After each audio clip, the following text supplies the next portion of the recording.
সমাজৰ বাবে পুনৰ আহিছে আন এক দুখৰ খবৰ। জনপ্ৰিয় অভিনেতাজন আৰু আমাৰ মাজত নাই। তেওঁ সকলোকে কন্দুৱাই অজান দেশলৈ গুচি গ'ল। নমস্কাৰ বন্ধু বান্ধৱীসকল, আপোনালোক সকলোকে স্বাগতম জনাইছোঁ মই প্ৰতীক্ষাই SP নিউজ আছামিজৰ অন্য এটি নতুন ভিডিঅ'লৈ আপোনালোকৰ বাবে লৈ আহিছোঁ পুনৰ এটি নতুন ভিডিঅ'টো সকলোৱে আদৰি ল'ব বুলি আশা কৰিলোঁ।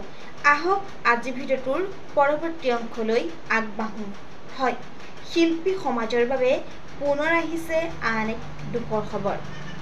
জনপ্ৰিয় অভিনেতাজন আৰু আমাৰ মাজত নাই। পোনপ্ৰথমে আমি আমাৰ চেনেলৰ তৰফৰ পৰা তেখেতৰ বিদেহ আত্মাৰ চিৰশান্তি কামনা কৰিলোঁ।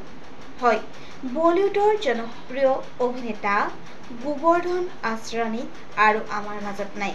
তেওঁ 84 বছৰ বয়সত ইহলীলা সম্বৰণ কৰে। সঁচাকৈ অভিনেতাজনৰ মৃত্যু খবৰটো পাই বহুত বেছি দুখ লাগিছে। আপোনালোকে প্ৰাৰ্থনা কৰিব তেখেতৰ আত্মাই যেন চিৰশান্তি লাভ কৰে। আজিলৈ ভিডিঅ'টো আছিল ইমানখিনিয়েই। ধন্যবাদ।